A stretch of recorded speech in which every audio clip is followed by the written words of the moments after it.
Okay, good evening, everybody. How lovely to see you all here. I want to welcome you to this Legal Action Group event, which is a launch for David Renton's new book, Jobs and Homes.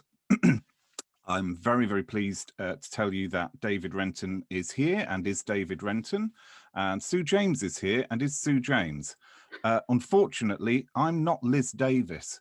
And nobody's sorrier about that than I am, but that's what we've got to live with. Unfortunately, Liz is unwell, but I console myself that I have the great honour and privilege to stand in for Liz tonight. So welcome to the event. The event is being recorded, so I want to let you know that. The format of the event is basically a discussion between Sue and David about the book and wider issues to do with the law and stories around the law. We'd welcome questions for David or indeed Sue, but if you could put those in the chat, and we'll try to get some of those before David and Sue for them to answer.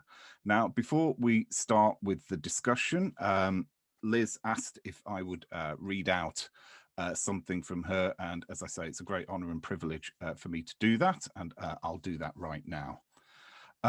Liz says, I want to thank David for writing this book. One of the things that I love about our job is the insight that we gain into clients' lives. I often walk away from court thinking, well, that was fascinating. Housing lawyers tend not to talk about our clients much for obvious confidentiality reasons, and also because saying, my client was a hoarder and I persuaded him to let social services in to clear his flat doesn't sound quite as exciting as, say, some of the stories told by our criminal colleagues. But in truth, these stories are just as exciting and just as important. While I can't say I've ever had a case where me or my solicitor had to find a dog to avoid either of us going to jail, more of which anon, the tales and characters in Jobs and Homes are grimly familiar. Landlords who believe they have a right to evict tenants and then spread lies and complain about them to the tenant's barrister. Landlords who bring possession claim but have so many company identities they can't remember which one they used or even how to tell their solicitor which one they'd used for that property. The tension for our clients of an application to suspend or set aside a warrant, bad enough at court, but as you can read about in Jobs and Homes, even worse with the additional tension of a telephone hearing and a decision postponed until the brink of eviction. We all know these opponents, these clients and these stories. For me, the greatest buzz about doing our job has been leaving court after a warrant has been successfully suspended, sometimes even on the actual day of eviction, with the satisfaction that someone has retained their home. David's stories are stories about poverty. In our daily working lives, we are case hardened and we don't blink at the thought that someone ends up choosing whether to feed his family or pay his rent. Someone else has to wash her disabled mother in the living room from a bucket, taking care to ensure that the children are not around. People lose their homes because their benefits to which they're entitled are paid late. David's collection of stories reminds us of just how outrageous it is that anyone in this rich country of ours should have to endure these housing conditions. The stories galvanize us. Well, they've certainly galvanized me to keep on doing what we do, trying to keep our clients in their homes, to get them housed by the council, to make landlords repair the damp conditions. And above all, to make judges, lawyers, housing officers, and landlords treat our clients as human beings.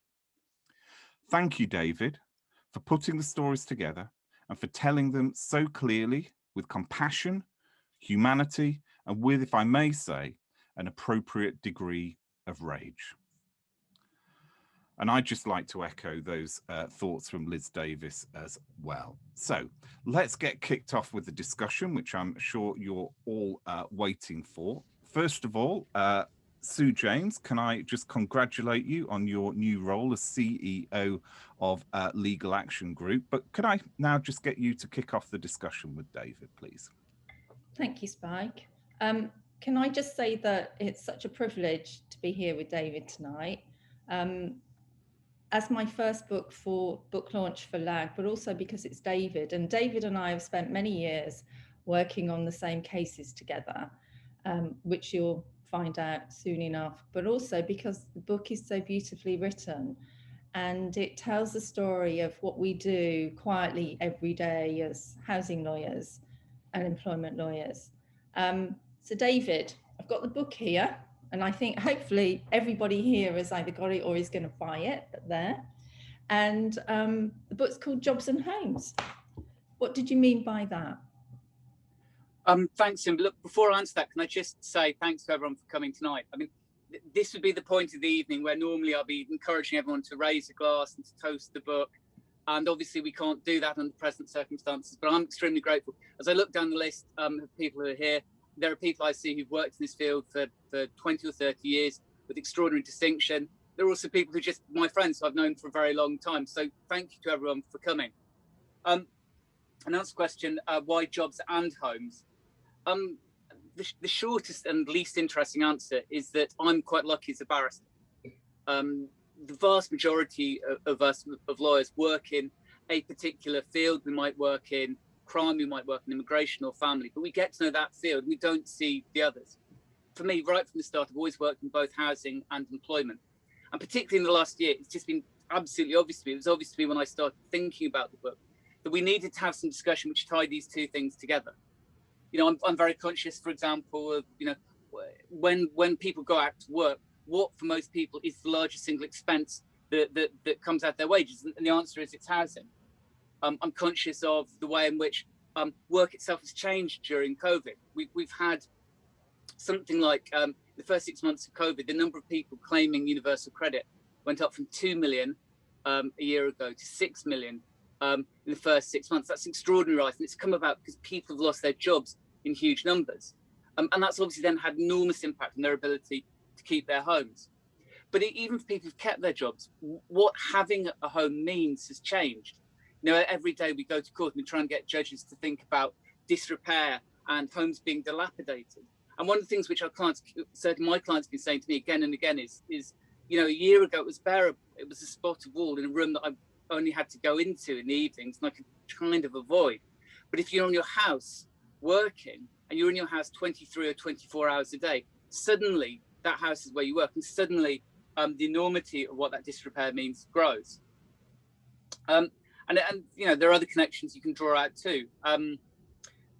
For the government, when ministers have looked at the lockdown, the thing which has been beyond declaring there will be a lockdown, the biggest single source of legal change has been all the different changes they've made to housing law. And many people on this call could list them, and very quickly we'd think of about a dozen different things.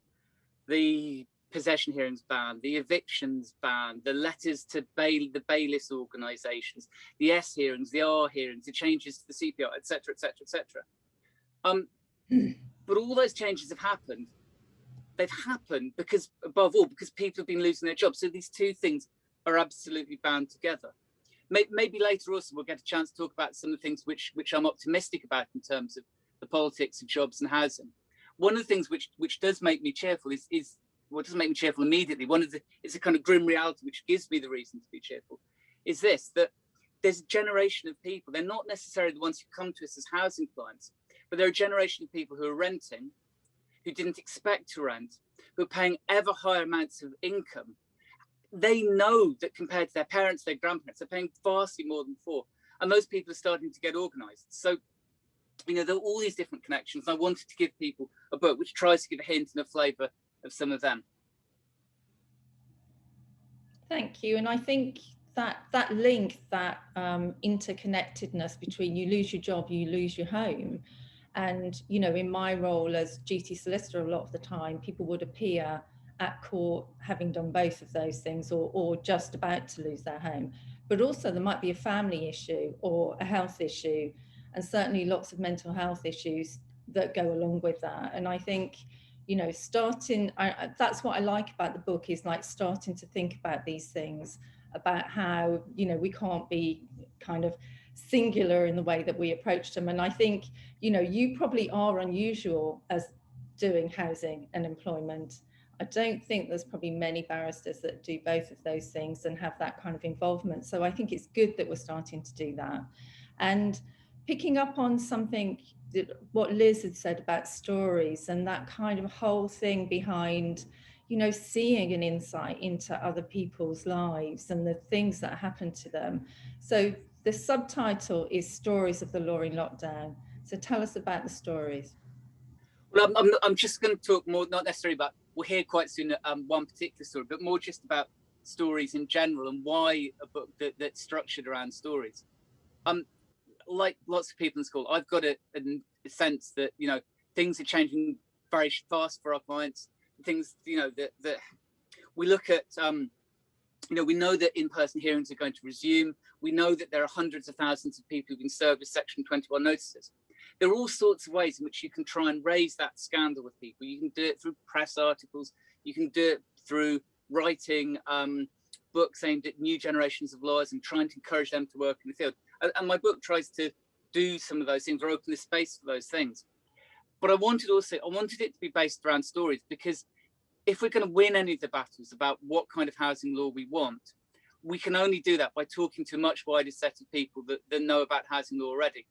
We've got to talk to younger people. We've got to talk to, you know, older people who are, you know, maybe they've got they own their own home, but maybe they're desperately saving money for the younger generation. The idea of buying them, putting enough money together for a deposit. Well, in that 10 years time till those people might move into a house, this is how they're living now. I want to have a book to talk to people who don't rent, to people who are housing activists but maybe know their own town or city, but not what things are like elsewhere. I wanted to have a book that you know, you could give to left-wing people and they'd feel the politics, but I also wanted to have a book that you could give to right-wing people and they could feel that to some extent it's actually having a dialogue with them. One of the strangest experiences I've had since the book was just due to come out was actually being asked to write an article for the Spectator magazine, which really isn't my audience, normal audience at all, but was wonderful. That's exactly what I'm trying to do. If you use the stories of our clients' lives, you can get an audience and listen from people who aren't necessarily interested in detail or don't necessarily feel the care for those stories, feel the care outside those stories. So one of the things I wanted to do, if that's all right, we've had a friend of mine, Palash Dave, who's very kindly agreed to read a couple of extracts from the book. The first one is from a case which both Sue and I were involved with, which involved a tenant, Ronald, and a dog called Guinness. So perhaps if we could start with that.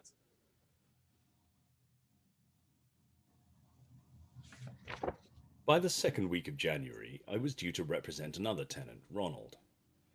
The last time I represented him, Ronald told me how he had sailed to England in the 1960s from Johannesburg to help his friend Sid James, and through him found work as a cameraman on the Michael Caine film Zulu.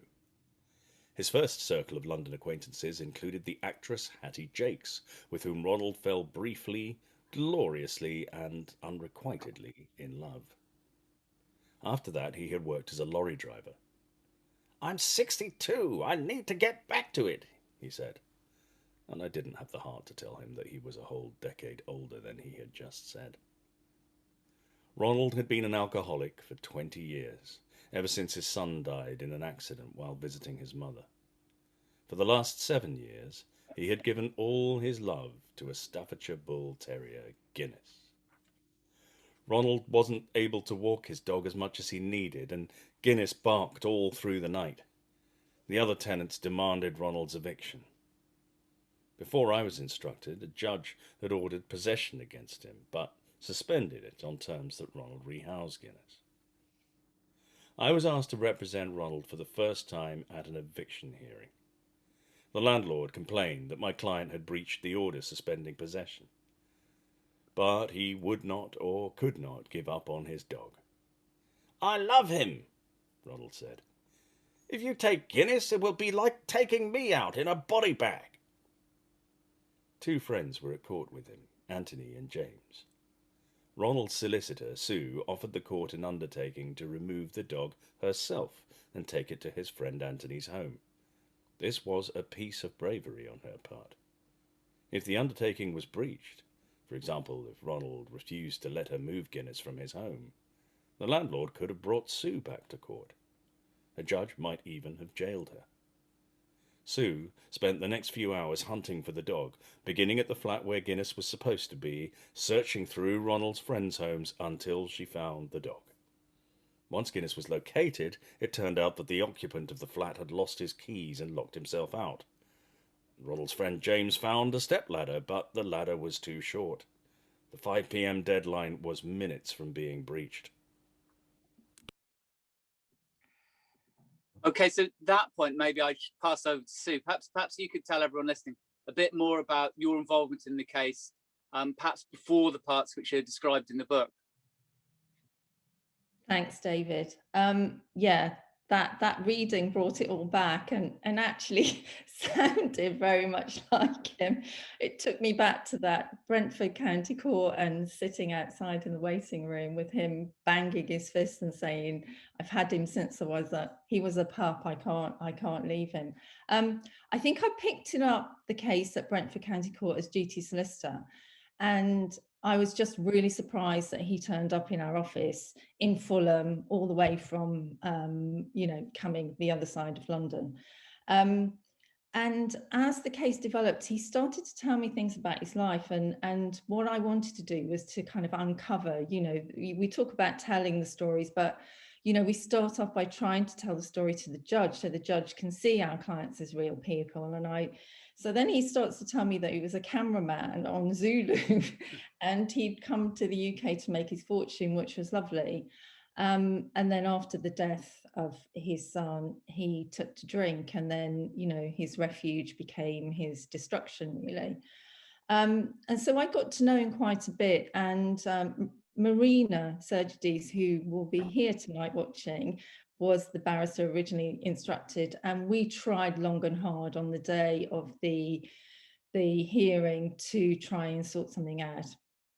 And he agreed in the end to let the dog go, and so the order for possession was made, suspended on that basis. And then, of course, it was, get rid of the dog in 28 days. And after 28 days, it seemed like the dog hadn't moved very far.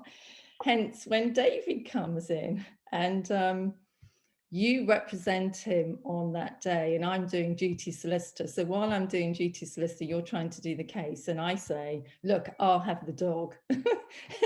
And then luckily I didn't go ahead with that, but I suggested that one of his friends could have the dog.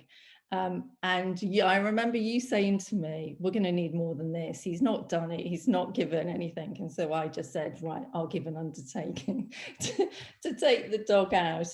And then, yeah, I was very, very surprised when I drove Ronald and his friend back to his flat to find that the dog wasn't even in his flat. And I'd given an undertaking to take a dog out of the premises where he was. But the best is that when the ladder came and it was far too small, as you can see from the pictures, Ronald and his friend were trying to climb the ladder, and two young boys were walking by, and they said, "What's going on?" And one of Ronald's friends said, "I'll give you a £5 if you climb up that ladder and get into the premises." And there was a window open. And so what happened then was the boy started to climb, and Guinness came to the window, and this big staffy with this open mouth just looked terrifying. And the young boy came down the ladder, and the other one said to me, "Anyway, what are you lot doing trying to break into someone's house?" And I had to say the words, "Trust me, I'm a solicitor." Anyway, we eventually got in and he got out. Yeah, and then one thing I have to, the part of the story which you haven't told, which I remember absolutely vividly, was me saying to you, why, what are you doing in terms of the danger that the undertaking we breached? But I mean, obviously we came up with it, and it worked, or it worked for a long period of time. Can I ask Sue a different thing? I've talked about what stories mean to me, but obviously this is a book which LAG agreed to publish, and even before you were at LAG, you were part of the discussions about why it should be taken on. So for you, what's the utility of stories? What can they do? Yeah, I think they're crucial, actually. I think hearts and minds are changed with stories, and then you can back that up with figures, but that on its own won't change anything. And I think a really good example of that is the Windrush cases. And, we had a journalist who started to piece together, what was happening to people who'd been in this country a long time, but had not got documentation to show that they had been here for that period. And I think it was the stories built upon each other and they became really powerful together. And I think one of the things that we did see through the pandemic was that it isn't that far away, losing your home or your job. And I'm hoping that, we can take that with us in terms of people understanding that people on benefits, people facing eviction, it's not a fault thing, this whole, benefit street and that kind of ideology. And I think it just makes people real. And I think a really good example of that recently is the ITV journalist who's been piecing together the kind of disrepair in the tower blocks. And I don't know if most people have seen it, but it's really good to catch up on it. And some of the disrepair in those tower blocks are disrepair that I've never seen. And I think you then start to think, well, that could happen to me. It could happen to my family. It could happen to my friends. And I think with legal advice, it's really, really hard for people to think, I might need it one day. But maybe we're starting to see that now. And I think telling stories is one way, that at LAG that we can kind of start to show that. So one of the things I was thinking about with you, David, is kind of how we've worked together. And just on Ronald's case, we had 2 warrants. Actually, David, there were 3 because I did the 3rd one myself because I just thought I can't ask David again. It was so hopeless. And he'd gone to hospital by that time, and we just worked out about the belongings in the flat. But there was another case that we did together, and it was a warrant case that lasted for about 3 years, unbelievably. And in that time, there were 2 periods of him losing and then regaining capacity, as I remember, and he went missing. And I remember, he went missing lots of times, but I remember I was so exhausted by it. And I thought, I just don't know what to do anymore. And you phoned me up and you phoned up and you said, I haven't heard from you on this case for a long time. And I said, look, I don't know what to do anymore. And you went, look, in the way that only David does, and then told me what to do. So, what do you think about that kind of relationships, trust, colleagues with clients and stuff? Look, I know, I mean, one of the things that's actually wonderful about this part of the job for me is precisely that I'm regularly instructed by different solicitors. And for one thing, that means that you learn things from an enormous amount of people. You can see, oh, that person had a good idea in that case, and you can share it. But I don't just want to talk about solicitors. I mean, one of the things which goes through the whole book is just relationships in general. One of the things I try to talk about, and I hope that when readers read it, I hope they find them quite honest about, is, for example, relationships with clients. One of the small scenes in the book I describe is having a client and having to tell them that I no longer think they're eligible for legal aid because their case just doesn't have sufficient merits, and how that kind of wrenches against things which are really quite important to a barrister's notion of our professional conduct. We aren't the judge, we aren't the decision maker, we're not going to talk someone out of their legal rights. But on the other hand, the way legal aid works is that we have to satisfy the merits threshold, and if we don't, then eventually there wouldn't be legal aid anymore. So that's a kind of an absolutely conflicted relationship we're in again and again. And actually what it was like having to do that with the client, I describe that in the book. But I mean, 2 other sets of key relationships which come up in the book are a lot of opponents. I have to admit, I've been scanning through the list of everyone who's here at the talk, just checking that there aren't any of my regular opponents in court joining the call. They're very welcome. There are a lot of opponents in the book, and I describe loads of people who I found incredibly principled and serious and practical over the years, as well. The other people who I just felt were, whatever. You can read the book and see that for yourself. But another thing I want to convey actually his relationships with judges. And this isn't a story from the book, but something that 2 days ago, I was in Birmingham till 7 o'clock in an ASB case that was hours and hours and hours and hours, and we lost horrendously. But I was really struck at the end of the hearing that the judge turned around after all the parties had gone. It was just the barristers clearing up the room. She said to me and the other barrister, "Was I all right? Was my judgment all right?" And what she meant was that she'd been a judge. She'd clearly been judged for at least 20 years, and she'd just been on a sabbatical for 6 months. And she was coming back into the room. And for that moment, she was feeling her own bit of imposter syndrome, that kind of doubt. Am I doing this job right? Not have I reached the right decision? You know, I wasn't going to say, well, you were very hard on my client, but just literally all the other bits, the practicality, the performance, had she done them well? And the truth is, one of the things I'm very conscious of is that when you start off as a lawyer, particularly a barrister, in your first few years, you couldn't even respond to that.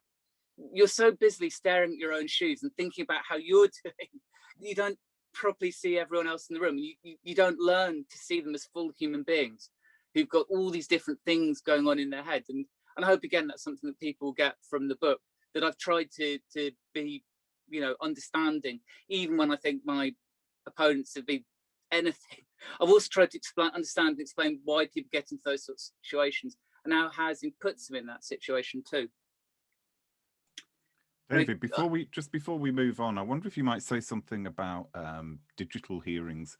At that point, you're talking about a moment of humanity with that judge. Some of these stories have great moments of humanity of people in court, but we're in digital hearing territory at the moment. Is there still room for that kind of humanity in digital courtrooms?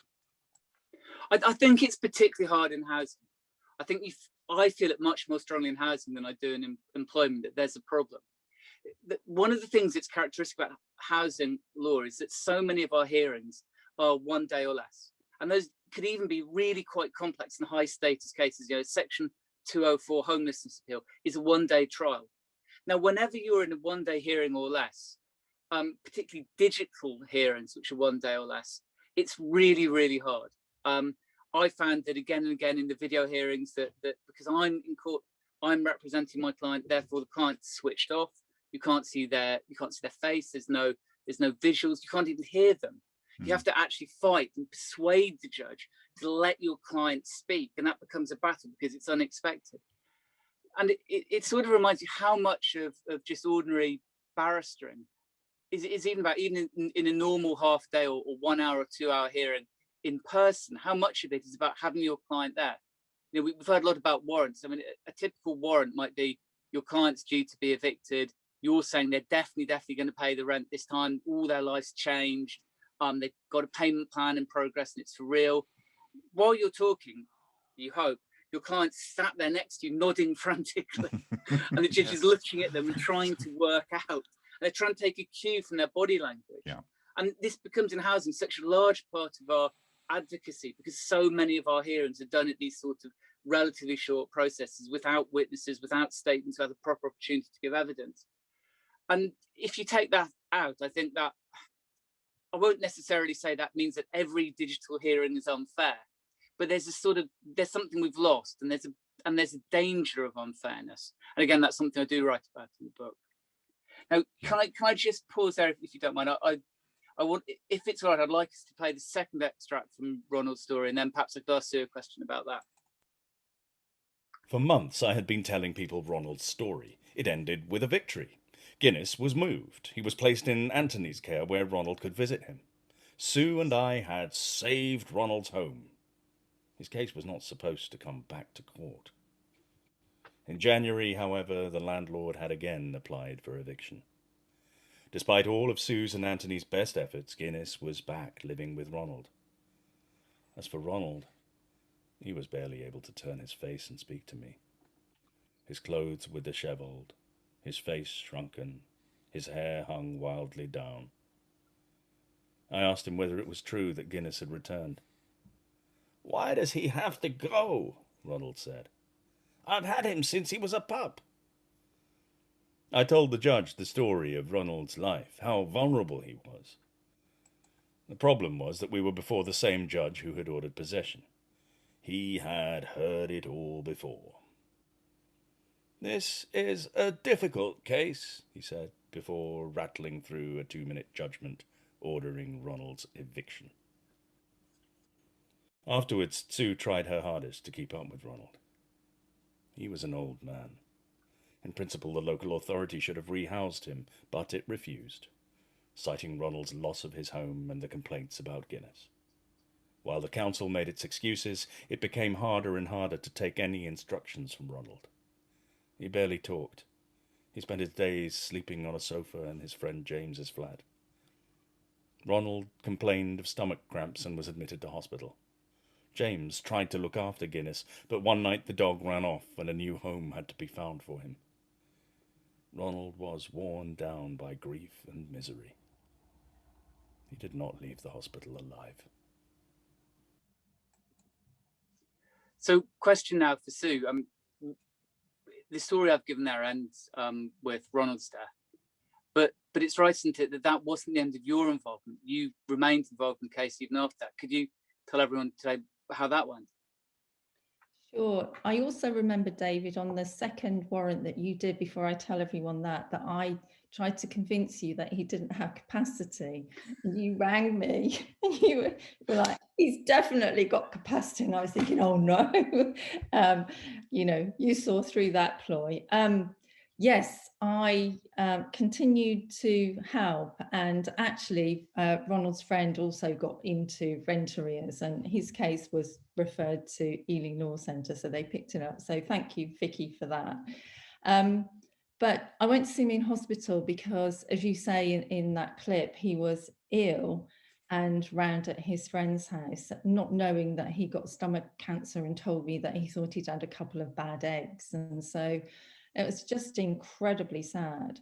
But I tried to find out what happened. We got Guinness was, the bonkers story was that Guinness was with his friend after he went into hospital.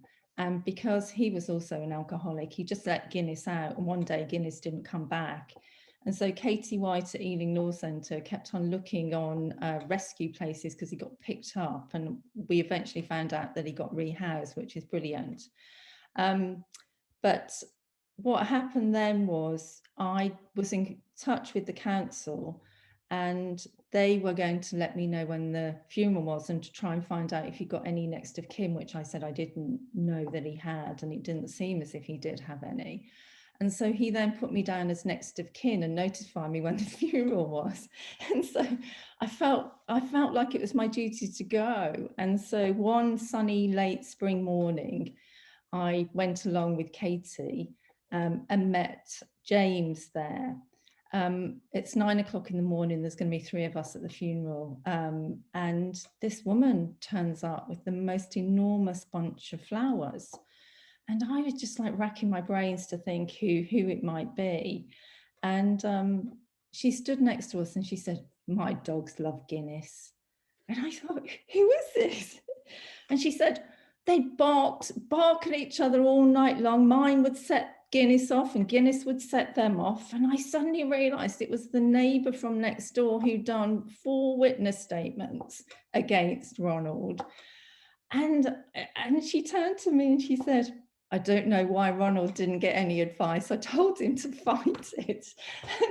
I really just did not know what to say. And I think what struck me, and you might have a view on this, is do the neighbours of tenants often know what they're actually doing when they give statements? And also, I think the point that you've kind of made very recently on social media, is there more that we can do in terms of trying to get rehousing? Because sometimes it's just that situation rather than them completely. Yeah, look, I don't know about rehousing. I'd have to think about that. But certainly, I think one of the things which I felt ever more, it was actually the experience of trying to explain this to a non-housing audience and a non-lawyers audience, trying to explain why there are these ASB complaints and what's wrong with them. And obviously loads of ASB complaints are completely justified. I mean, I once had to represent an ASB client who was a self-reformer complainer, and she'd made 700 complaints in 3 years about the neighbours. And it was, I'm not going to say anything bad about one of my clients, but clearly there was something wrong with that, and then actually she ended up losing her home. But you know, you do sometimes get people in small blocks of housing who do all sorts of terrible things, but there's something about ASB which sort of structured in, which goes beyond that, a kind of almost in some cases a spite or a vindictiveness between tenants, which I think judges are very slow in general to grasp, because you know, they don't live higgledy-piggledy on top of each other in the way that so many of our clients do. So the sorts of annoyances which actually on loads of estates people just learn to cope with, and it's not great, but they learn to cope with it. A judge would find absolutely extraordinary, because they would never accept coping with it. But that sort of spite and vindictiveness, I do think that one of the places it comes from is that for so many tenants, they've got no opportunity to move themselves. It's just so bloody hard. If you're a housing association tenant, if you're a local authority tenant, if you're a tenant of a private landlord who's got 500 units, trying to say, I just don't want to be here for whatever reason. And that may be the neighbour, but it may not be only the neighbour. And so what people have to do to force either a move for themselves or force a move for the neighbour, they have to get structured into this legal battle. And you just see again and again cases where that's not, you know, that's not what should have happened. I mean, you just give an example of Guinness's neighbour. That's not, she's clearly telling herself that's not what should have happened, but it's what did happen. Yeah. And I think that, you know, a lot of my book is about saying we need to simplify and shrink down the law and concentrate on the really big things. But if there was one legal reform I would want to see, which would sort of expand and give another set of rights, it would be, I'd love it if tenants who are tenants of landlords with very large numbers of units had some mechanism where they could at least formally request a move, and the landlord was obligated to deal with that. I don't have to accept it, but be obligated to think hard about it and to seriously consider before reaching a decision. I think that is something that would take some of the edge off ASB, definitely.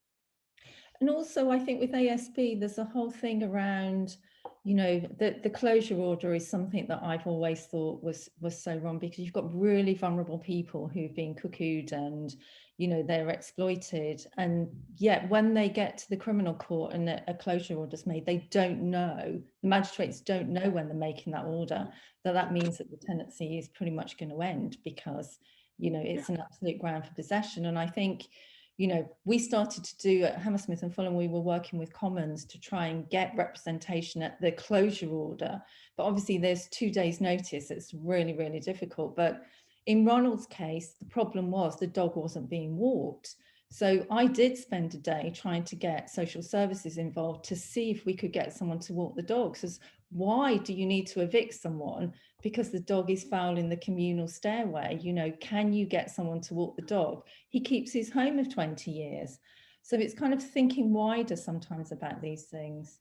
But it's thinking wider in a context, whereas we all know large parts of the welfare state are shrinking in front of our eyes.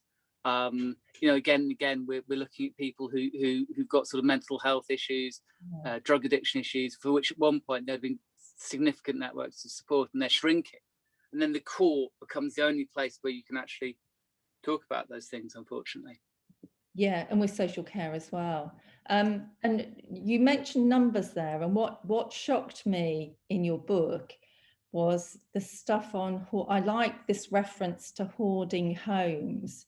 You know, and there's a landlord in your book with 500 homes, and it's just, you know, which brings me to kind of like the wider issue around housing and the crisis, and, you know, should we have a right to a home? You know, I've got involved in the Renters Reform Coalition trying to, you know, stop Section 21, the no fault eviction. How do we make this change happen, you know, and how do we get greater justice? Well, I mean, just on landlords then, on justice, I mean, the landlord with 500 homes, we never actually found very much about him at all. I mean, he hardly seemed to know what was going on with this whole business empire. But another figure who does appear in the book is a landlord with a mere 100 homes. But one of the little bits of research I tried to do was try and work out how much income with this relatively small landlord in the scale of things, 100 homes, how much money was he paying himself, and how does that compare to the chief executives, the chairmen of the largest businesses in Britain? And the answer seemed to be that, frankly, there were about 4 or 5 chief executives in Britain out of the largest 100 companies who were being paid more than this one landlord. And, you know, all of them, they run businesses, they work 12, 14-hour days, they have thousands of employees. He's got his one business, he's quite content making his vast fortune. No one from business or government is putting any pressure on him. So how do we get it to change? I mean, you've talked about the Renters Reform Coalition. For me, where the book's heading towards at the end is a sense of the immense vitality of these new renters and tenants unions which are setting up, because there's so many things which they can do which we can't do, whether it's just like doing education amongst their members, whether it's that kind of support.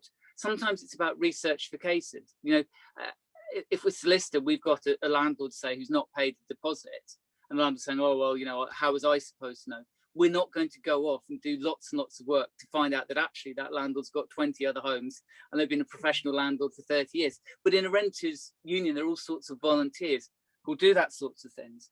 There's support, there's involvement in the case. There's sometimes, you know, all sorts of other things they can do in terms of practical solidarity work to expose landlords to prevent evictions and so on. So that's, I've already alluded to it at the start, and that I think is an incredibly powerful and hopeful development, and something that really is of the last 5 or 10 years. Sue, a question for you now, if you don't mind. Can you talk about where this book comes for LAG and for you? I mean, we've heard you're now the chief executive of the organisation.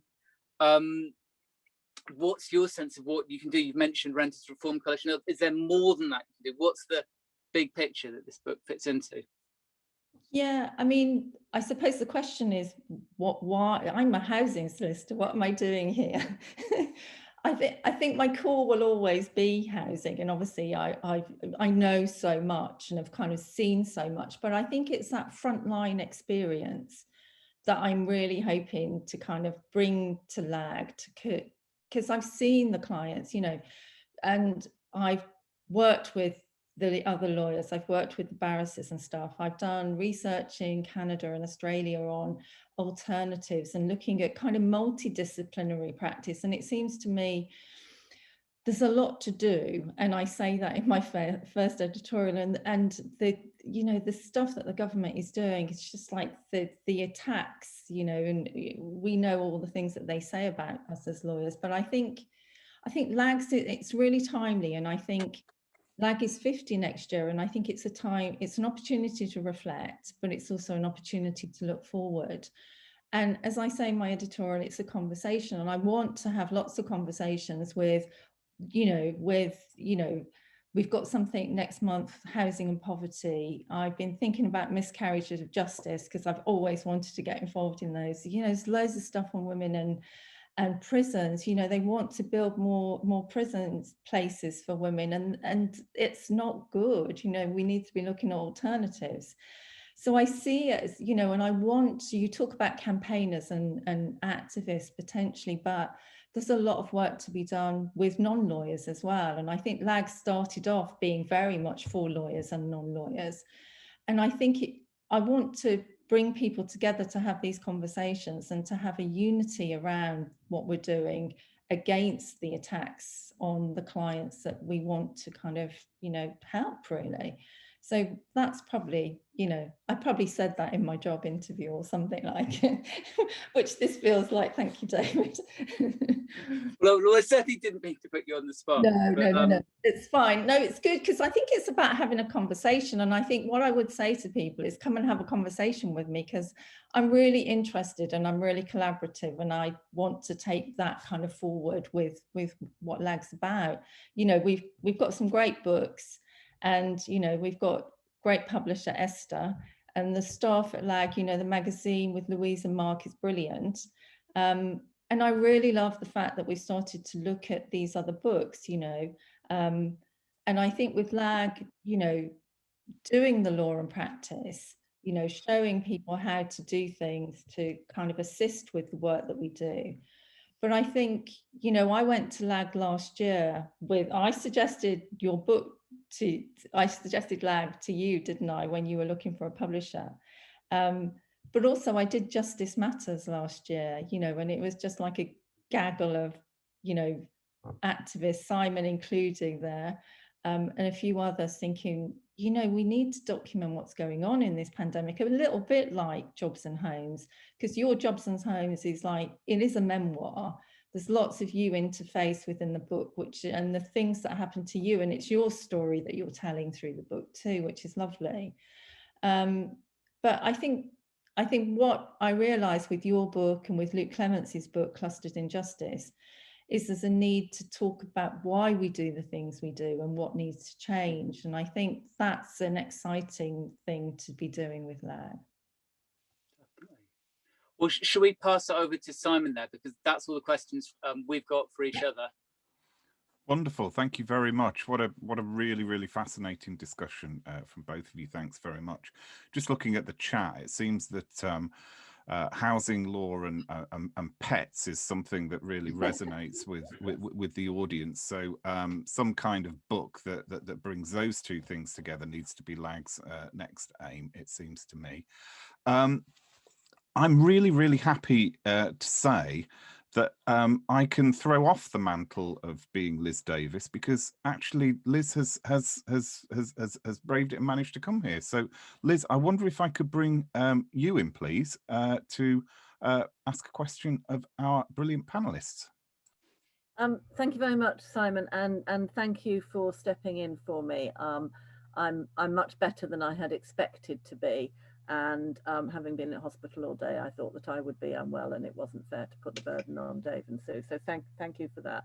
And I gather that you read out my statement. So thank you. I have to say, I've just said to Simon in the chat, it is a question, but it's really a point disguised as a question. And it's 2 points. One is, David is very kind indeed about the opponents he has in court, although he's slightly less kind about one or two others who obviously have been given fake names. And it is the case that in the world of social housing, most of the people we meet on the other side of those of us who work for tenants and homeless, are dedicated, pleasant, know exactly why they're doing the job, know what poverty is, and also know that sometimes councils have to make harsh decisions and that they will represent the councils making harsh decisions, and our job is to try and bat that back.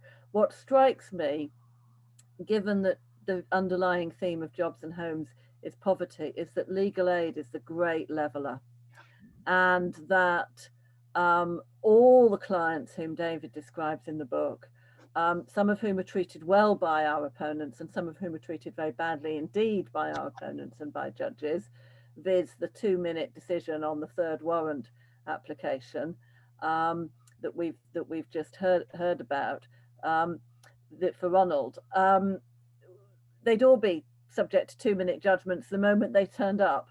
And the great leveller for legal aid is the duty solicitor at the desk when a tenant turns up not expecting to have representation, and thank God somebody is able to look at the carrier bag full of papers and put forward a 2-minute argument about why that needs an adjournment, or at worst a suspended possession order, or you get protracted litigation with the landlord turning up expecting possession and David turning up with his disrepair counterclaim and explaining why that completely wipes out ground 8 arrears, etc., etc. We have just about survived the appalling cuts that LASPO provided, but we are a much diminished profession, the legal aid profession. And what are your hopes for the future about legal aid? So that's my question. A very short point. Simon put on Twitter that this LAG normally produces how to do books, and that's absolutely right. And this is a why to do book, and that is also absolutely right. And thank you, Sue and David, for giving us the genesis of how LAG came to publish it. But it strikes me it doesn't just stand in the LAG library or even in a legal library. And I've seen that Anna Minton is on this call, because my library also consists of books about the housing crisis: Owen Hatherley, Stuart Hodkinson, Duncan Bowie, and Anna Minton's Big Capital. And I think it stands in with that. And so a couple of proposals about how if we had a reforming government, what could help our clients would be fun. Well, if that's to me first, I mean, I had a couple of shocks. One while writing the book, one after. One which I described is actually picking up about 8 months ago an article which Simon had written, which was talking about how many disrepair claims were now being brought under legal aid. And the moment when I realised that that of the total number of claims which had been pleaded in 2019 as disrepair claims, not counterclaims, claims, 1 in 6 had been pleaded by me. I mean, that really was quite terrifying, because it is not all of my practice. It's only part of my practice, and I don't only practice in housing law anyway. Or another shocking moment was going along to a talk in Manchester about a week ago, where I got to talk about the book, and there were other speakers, and I was talking about how, you know, the disaster of legal aid means that the disaster of all the cuts means that, you know, the shrinking islands, it's only the big cities.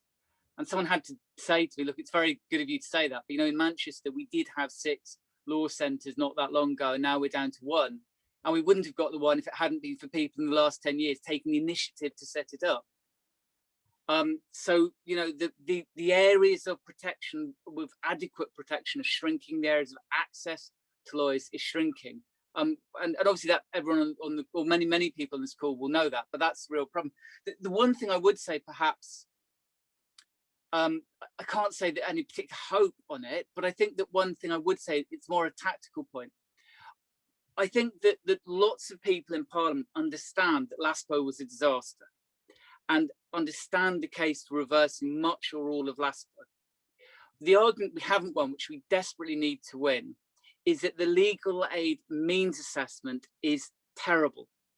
That letting the income threshold fall down. I mean, I started working in a law centre as a volunteer something like 14 years ago. It's not gone up a penny since then. And each year we're allowing another 1-2% of the population to drop out of legal aid eligibility. And that's the mechanism which is killing legal aid providers. And I think we've got to be much more coherent in explaining that to people. If we want an example of why that matters, you know, you think about what happened to the concept of fitness for human habitation, how that got killed by saying yes only for tenancies below this threshold, and then the threshold never got raised for 50 years. We're in danger of seeing exactly the same thing happen to legal aid. So that would be my tactical approach. That's the only thing I'd say that we could do differently from frankly the dozens, hundreds of people already doing amazing and sterling work about raising legal aid as an issue. Yeah, thank you, David. I agree with you in terms of the funding, and I think hold on. Yeah, in terms of the funding, I think that's really true, but also the means for clients, so they can't get eligibility. The rates of pay haven't gone up for over 24 years. And, you know, if we're public sector workers, which we are as legal aid lawyers, then, you know, it's just not comparable. But I think the problem's wider than that. And I think it just needs, the legal aid agency needs to be scrapped. That's what I would say. And it needs to be replaced by regional legal aid, you know, the equivalent of whoever's going to dispense it. Because I think I'm helping set up a law centre in North Wales, and what's needed in North Wales is completely different to what's needed in London. And as you say, your practice, you know, 1 in 6 you were, or something, in terms of you were up there in the top 6 of barristers that are doing, you know, housing disrepair cases. There's just nothing in North Wales. And I think what you need is a combination of looking what the needs are in the community. So you have regional offices, and then you also need to invest in lawyers, because no one is coming into legal aid. You know, if pay is so low, the conditions are so poor, then it is really people, you know, it's really hard to step into this territory now. And I think that, you know, there needs to be a scheme to get lawyers back into legal aid. We need to think about how we do things differently. And I think the way that the legal aid agency with LASPO in particular has pushed us into silos. So we're all, you know, you're unusual because you do housing and employment, remember, but, you know, this whole idea about, you know, working in our silos rather than being joined up. When a client comes to us, they don't come with one single issue. They come with a variety of issues, and we need to be able to do that. And in Canada and Australia, their community law clinics are fully funded. So their lawyers do everything, and they have other people and we know who do the other bits. So someone who's got a really complicated benefit, but it's not a legal issue, they just can't work out what's going on their, you know, on their phone in terms of their universal credit and their journal, doesn't really need a lawyer, but you need somebody who's able to assist them. It joins it up with the lawyer, and whether that's, you know, the trusted intermediaries that I was looking at in Canada, or the, you know, the crisis navigator that we've got at Ealing, you know, it's kind of someone else needs to assist, because the laws are so complicated and legal aid's gone, and it's kind of, what do our clients do? It is really hard. So I'm not sure if that's an answer for you, Liz, but we are thinking about it. Well, look, we are virtually at 7 o'clock. This has been an absolutely fascinating discussion. I just want to mention a few points from the floor, from the chat. Tom Huxmer says that Ronald's story resonates on so many levels. He says, as well as the shrinking of access to support for tenants or just isolation, there must be better ways of helping out with resolving antisocial behaviour cases. Russell Conway says, if you needed tipping over into buying this book, Russ has got the words for you. I love this book so much. The vast majority of legal books are pretty stale. This brings the subject matter to life. It gives the clients a face. It makes you understand judges. Best legal book I've ever read, and I'm making all my team read it. So be like Russell, be like Russell's team, and buy the book. I'd really like to echo that. Alistair says getting debt advice back so that tenants could be told not to prioritise credit card companies. Absolutely. Angus King says that warns that there's a plague of claim farmers in certain parts of the country who are bombarding tenants, I think, with poorly conducted and exploitative disrepair. About disrepair CFAs. Caroline Hunter says, I'm in a book group with academics interested in housing at York, sociology and social policy. I wanted to suggest a law book. This book is my suggestion. So there we are, everybody. That's you know, high praise indeed. I'd like to echo that. We've heard much about the humanity that weaves through David's stories.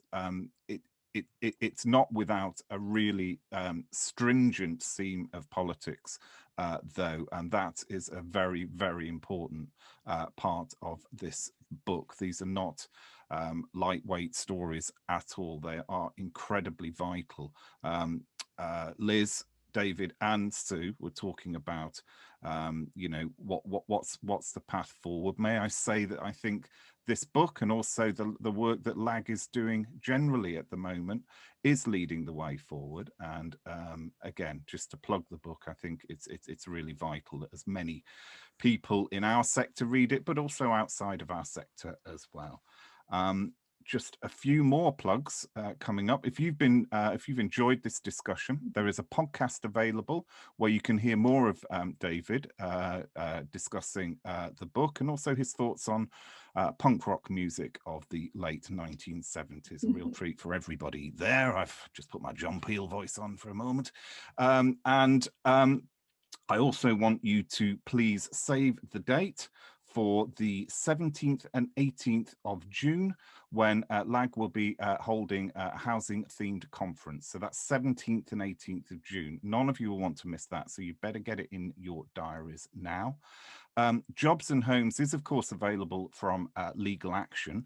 But you don't have to just get it from Legal Action. You can get it from the rather famous rainforest themed delivery retailer, but also, best of all, you can get it from your independent bookseller, and I really do advise you do. Well, thank you so much to David. Thank you to Sue. Thank you very much for a late appearance off the substitutes bench for Liz Davis, which is absolutely marvellous to see.